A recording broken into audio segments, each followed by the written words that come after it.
I used to complain about how I would not have anything to do in New York on my birthday because it's so fucking freezing outside. Actually, I like sometimes when it's winter time, it does get to 80s. I like it does get to 80s. Okay, see, this is what I have to deal with.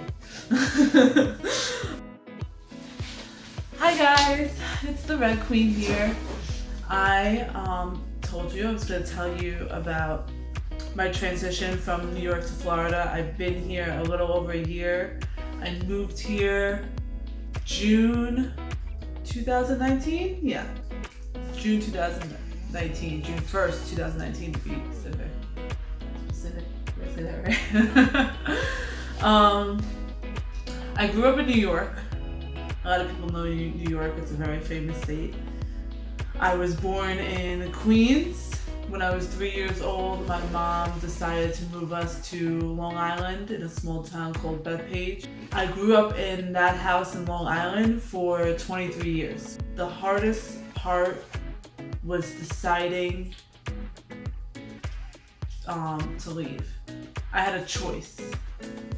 We all have choices. When you're leaving your parents' house and you're moving out on your own, you have a choice of where you want to go. You can stay in the same state, you can stay in the same neighborhood, you can go to a different town, different city, or just move out of the state in general. My choice was to either move out of the state and follow my mom to Florida and get a place of my own in Florida, or stay in New York and get a place on my own in New York. The hardest part about making this decision was the people I was probably going to be leaving behind. In New York, I had a small, I called them my second family, that I really cared about, and they really cared about me. And they made it so hard to leave.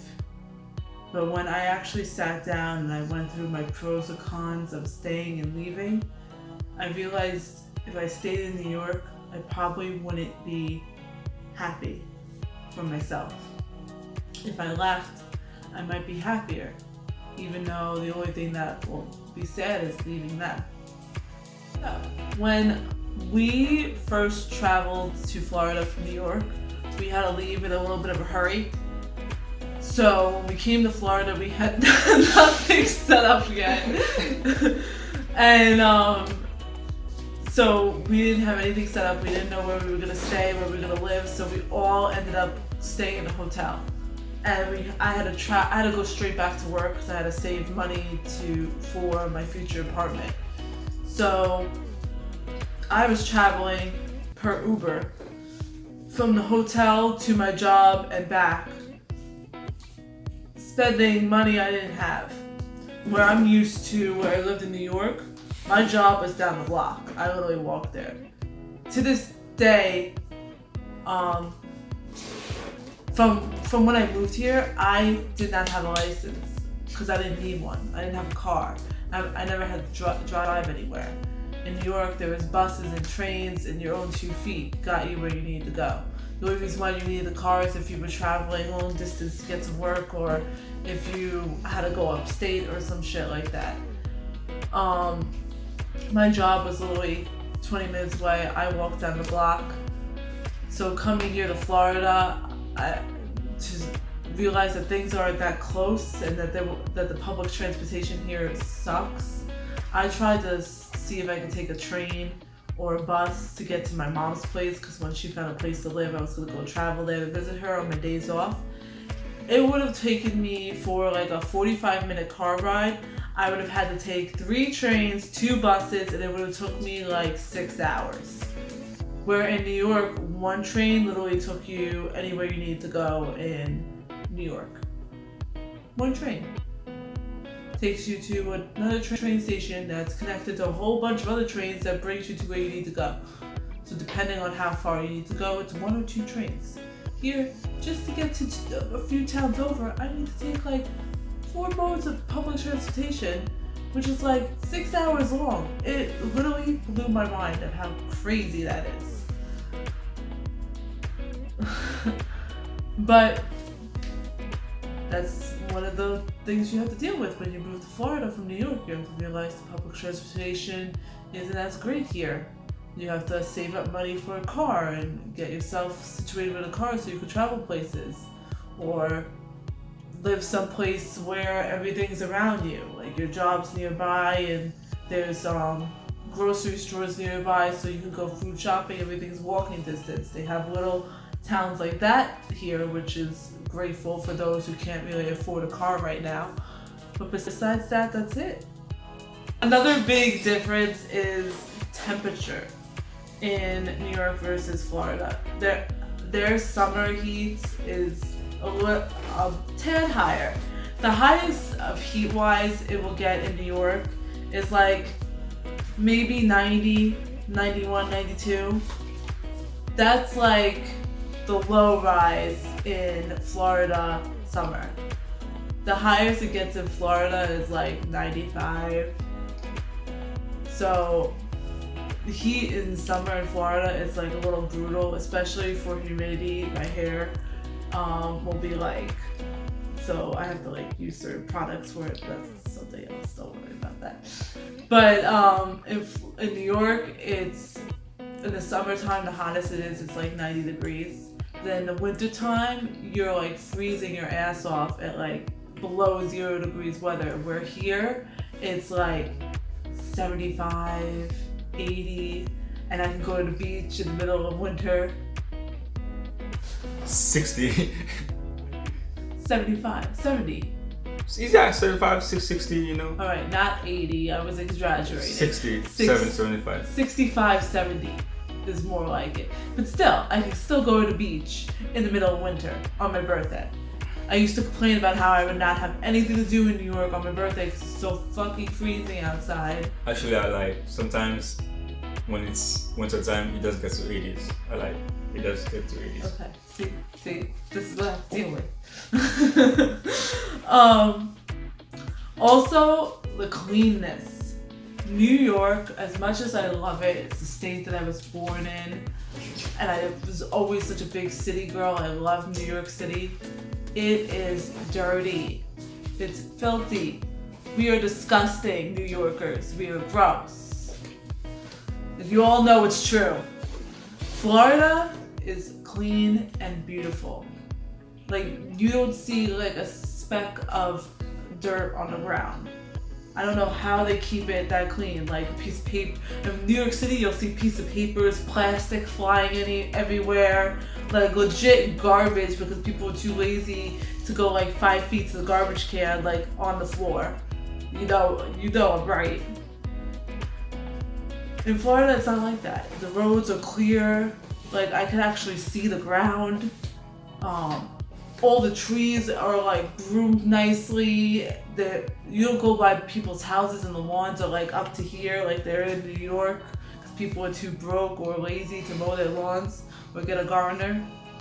Here it's not like that, which I think it's great because when I'm driving around, and if you know me, if you don't know me, you now know I love taking photos, especially scenery photos. And in New York, it was so hard to take nice photos because it was so. Here, anywhere I go, I can literally take a nice, beautiful photo. Last thing is kindness here.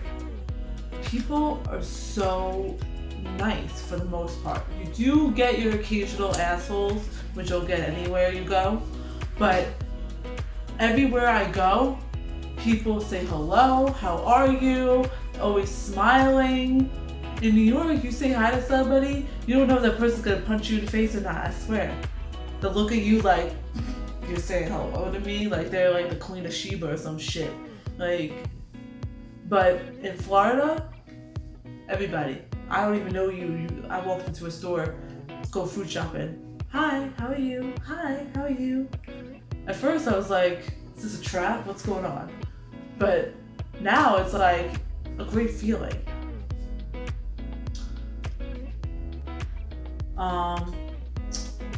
One of the major differences is money, obviously. New York is a very expensive state. If I wanted an apartment in New York for a 1-bedroom apartment in Long Island, New York, would be about $1,300-1,400 dollars, and we're not talking about like a normal apartment. We're talking about like a closet. You would walk in to a split kitchen and living room. Sometimes the bedroom would be like a part of the living room. Sometimes you'll have a really tiny bathroom and a separate room for the bedroom. But it's literally like the size of a walk-in closet that you would probably find in Florida. Not gonna lie. In Florida, you pay close to the same amount for like a 2-bedroom apartment. But the difference is the wage. It's still worth it to me because I'm still able to afford things because everything's so reasonable here. From food to your electricity bill to your cable bill. Everything was so expensive in New York, I probably would have been drowning in the amount of bills I had to pay. Another thing, the other difference is, a lot of people when I was moving here was like, do you really want to risk going to Florida? You're gonna get hurricanes. So I was like, can I live with hurricanes or can I live with 0-degree weather and snow up to my forehead? And I choose hurricanes because, first of all, it's not a guarantee that every summer there's going to be a huge hurricane storm. It could pass us by, it could be a tiny storm, you never know. And second of all, no matter where you move, you're going to deal with some kind of climate issue. If you move down south, it's tornadoes. If you move west, it's earthquakes. If you move north, it's snow. So it really depends on what you're able to live with and where in that state you want to live, where it's less likely that you're going to get hit. Action. You said give you a saying. Action. The main purpose of this video is for you guys. It's for people that are in the process of transitioning to a new place to live, whether it's a new town or a new state, or people that are venturing out of their parents' house, that are afraid of the change and afraid of the unknown and worried about the differences from where you used to live. I want you to know that it's normal to feel this way.